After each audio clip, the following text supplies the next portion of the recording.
उत्कल जननी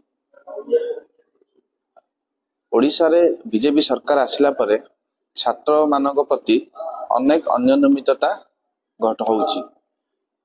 आपण गणमाध्यम माध्यम रे बारंबार देखुथबे आमे सबले आवाज उठैछु एडमिशन स्कैम को बोली चलची, पेपर लीक्स को बोली होउची, कॉम्पिटिटिव एग्जाम रे को बोली अनियमितता होउची। तो जंदी आमे एबे एठू एजुकेशन सिस्टम को आमे सुधारिबानी, एजुकेशन सिस्टम रे जंदी आमे करप्शन पटेया तो आ प्रभाव 20 रु 30 वर्ष परे आम देशर प्रगति उपरे प्रभाव पकेइबो। तो सेमती गोटे घटनाटी आम सामना को आसी, अनेक घटना सामना को तथ्य आमको सबले मिली पारेनी, आम खोजु। एबे गोटे तथ्य आसीची जे बीजेपी कॉलेज रे डॉक्टर प्रदीप्त कुमार ग्रहण जी 2018 रु 23 प्रिंसिपल थिले, ताको आउ थरे प्रिंसिपल भाबरे नियुक्ति आउ थरे करा जाइछि। हेले हायर एजुकेशन गाइडलाइन अनुसार जड़े हाईएस्ट टू हाईएस्ट 3 वर्ष प्रिंसिपल होई परिबो, एक्सटेंड हेकी आउ 2 वर्ष 5 वर्ष होई परिबो। तो ये को ग्राउंड रे ताको प्रिंसिपल नियुक्ति मिलिछि। ता बाद आउ गोटे हायर एजुकेशन रु गोटे गाइडलाइन अछि जे जंदी ऑडिट पारा पेंडिंग अछि, फाइनेंशियल इरेगुलरिटीज हेइछि आपन द्वारा, आपन सस्पेंड हे पारंती, आपन आउट केबे भी नियुक्ति मिलिबोनी। ताको विरुद्ध रे एट लिखा हिछि, देखंतु हायर एजुकेशन डिपार्टमेंट तरफ रु, हायर एजुकेशन डिपार्टमेंट तरफ रु जंदी किछि भी विजिलेंस केस, डिसिप्लिनरी प्रोसीडिंग और क्रिमिनल प्रोसीडिंग ऑडिट पारा पेंडिंग अछि ताको अगेंस्ट रे, तो से पोस्ट पई नुहंती। तो एते सब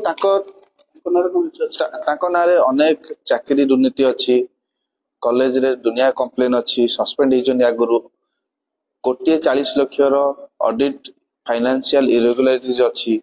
ए सब थाई कि ताको पुणी केमती नियुक्ति मिलला, तापरे ताकर 5 वर्ष सरी हेछि, 2018 रु 23 ताकर सरी हेछि, पुणी केमिति मिलिला, को ग्राउंड रे मिलला। तो आ जवाब किए दबो ए जो करप्शन ता हेछि डिपार्टमेंट रे? शिक्षा मंत्री देबे सूर्यवंशी ना केपी सिंह दे डेप्यूटी चीफ मिनिस्टर सीए देबे? काई ना आमे जानिया पिल्लो ताको बंधुत्वता रहउची केपी सिंह देवंकर प्राइवेट सेक्रेटरी गणेश जेना संगे ताकर घनिष्ठ बंधुत्व रहउची, पृथ्वीराज हरिचंदन संगे घनिष्ठ बंधुत्व रहउची। तो ताको द्वारा माध्यम रे ए सब काम होईछि।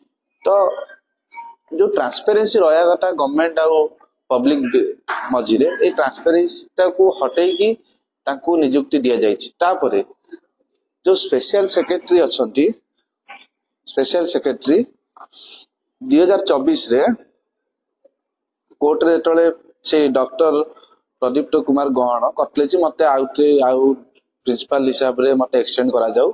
तो निजे स्पेशल सेक्रेटरी ऑब्जेक्ट करथले कोर्ट रे, तो ताको अगेंस्ट रे एम्ति ए सब इरेगुलर फाइनेंशियल इरेगुलरिटी अछि, आ से 5 वर्ष कंप्लीट कर छले, तो से योग्य नुहे, से हेई परिबे न प्रिंसिपल।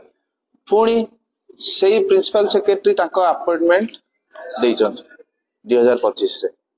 एबे देखन तो एटा क्लियरली प्रश्न जणा पड़छि, एटा पॉलिटिकल प्रभाव रे ए सब घटना घटिछि। तो जंदी एमिति घटना घटिबो, लोक मानकर आशा गवर्नमेंट उपरे उठी जीवो।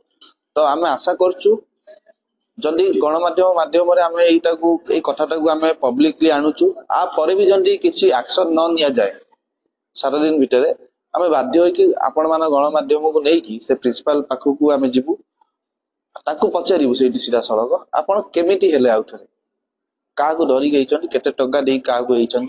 इवन आमे आज्ञा BJP college, Biju Patnaik college Jayadev Vihar, Biju Patnaik Jayadev Vihar. तो आमे निश्चित गणमाध्यम नै कि आमे हायर एजुकेशन मिनिस्टर पाखु जिबु, सूर्यवंशी पाखु निश्चित आमे जवाब मागिबु।